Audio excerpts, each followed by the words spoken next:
Known for his bravery in both his sport and advocacy, Muhammad Ali is undoubtedly a hero. From facing so many adversities to becoming one of the greatest boxers the world has ever known, his fists will punch all that comes between him, his dreams, and his people. Here are the top 20 greatest knockouts by the GOAT himself, Muhammad Ali. Muhammad Ali tries to take Jerry head-to-head with no fear in his eyes, but Jerry takes a much lower strategy and goes on to try to push Muhammad off balance. But he tries and fails over and over again. Let's see how Ali tries to beat this cunning boxer. Oof, look at that punch. After Quarry took that hit, he tries to rub it off, but being too confident, he doesn't try to block Ali's punches, and just seconds later he obviously regrets ever eating breakfast and not putting his fists higher up. And boys, doesn't he ever learn? Another series of punches from Ali and still no attempt to block these hits. Quarry, at least try to learn from the pain, please. Oh, and there you have it, folks. Not only does he attempt to block, albeit weakly, he tries to get his revenge by forming punches in the opponent's direction. Looks like the fight's getting heated because another punch from the Black's pride rings the bell. Jerry Quarry takes another round of misery and, well, his first move was to duck and cover. At this point, even we're not sure if it's a good or bad idea. But Ali's starting to take his opponent not so seriously with his laid-back posture and more of a nudge punch. And Quarry's starting to think so too. Is this his time for revenge? And nope. He proves us wrong, folks. Ali was never the type to underestimate, leading to his many successes. Another punch to the face, oof, and another to the left, and an uppercut. Jerry's starting to get a lot more pissed, but Ali shakes him off. Ali waves to the audience, taking another win for the night. Starts off with a good punch to Dunn's face. Oh, and he misses. But wait, an uppercut attempt and jab to the face seem to put Richard Dunn off because he gets to his butt. Someone can't take it any longer, but will he try again? Dunn takes us by surprise when he gets on up and takes another round with his impeccably strong boxer. But of course, unsurprisingly, another 2 strong punches from Ali and he's back on his knees once again. Ah yes, another egotistical boxer attempts to get back on Ali's face, with Ali in his game face on, and one heck of a punch waiting. But the referee is putting his foot down. Whew, must take some guts to even try to fight this boxer. This one isn't even so much a challenge, but like a petty dare. It's almost as if Ali is having fun with his opponent throwing half-assed punches. And just like that, the last throw sends him to a blackout. Oof. But don't underestimate Blue Lewis, because he gets back on his feet and fights. But it's not much of an attempt when he fails to throw successful punches.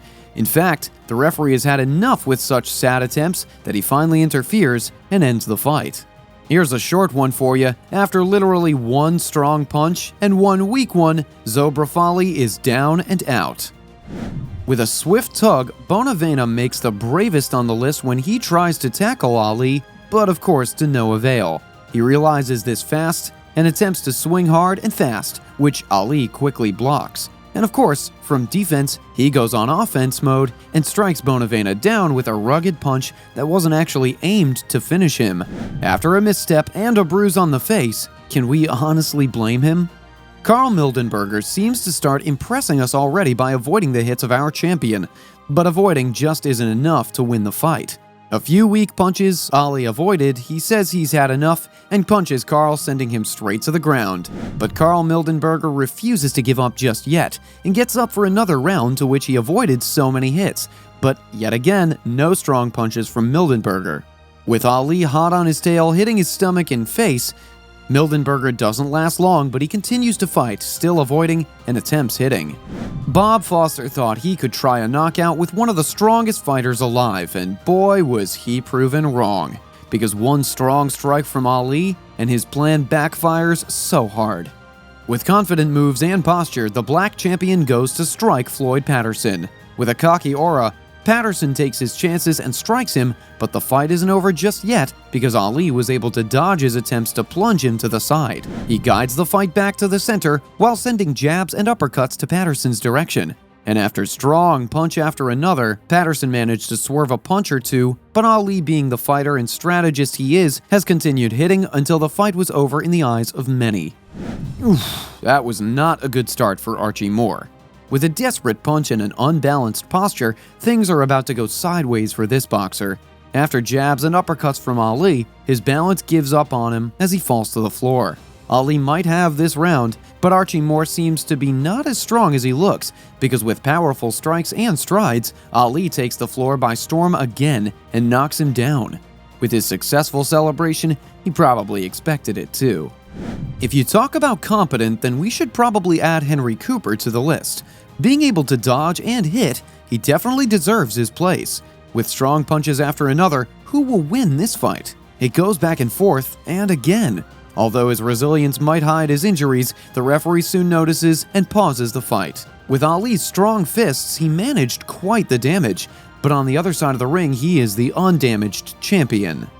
With those series of punches from Muhammad Ali, Sonny Banks needs a reward for his resiliency with those hits.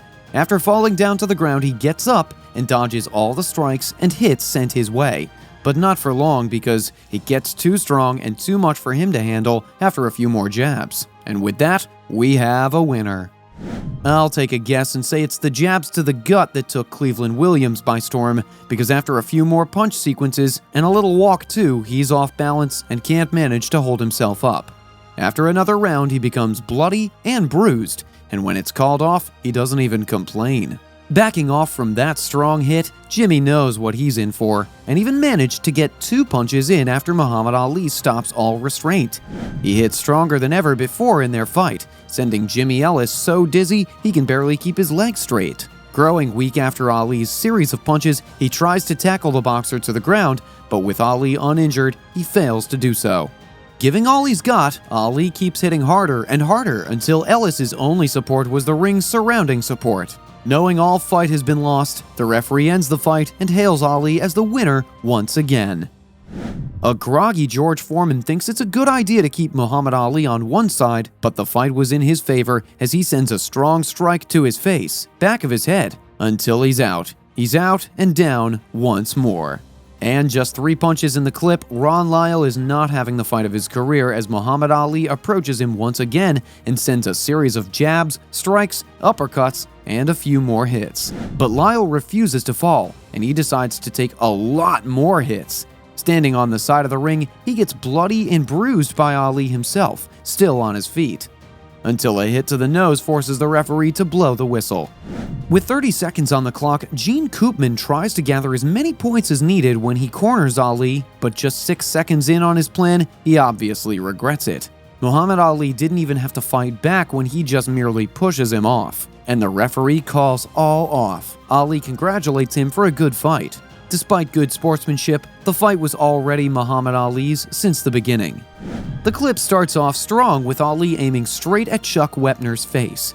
Although they had a bit more distance was made, it didn't help Wepner much, because after he goes on to strike a series of punches to Wepner, Ali literally chucked him down. And of course, Chuck Wepner wouldn't go down without a fight, and so he throws a few more powerless punches till it grows weaker and weaker. And of course, Ali takes all his throws so strong. Wepner doesn't last long until boom. He's down, folks. Muhammad Ali has done it once again. Jurgen Blin impresses us all by swerving one impressive punch by Muhammad Ali.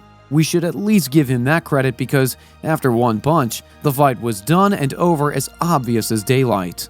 One Punch Man should have hired Muhammad Ali, because look at those arms as he strikes Brian London down. Can't see it? That's exactly the point, because after 5 seconds, Brian London finishes the night with a loss. Ending this list with a very good punch, here's Muhammad Ali literally knocking the daylights out of Sonny Liston with a very, very powerful hit, or with what it's known as the anchor punch.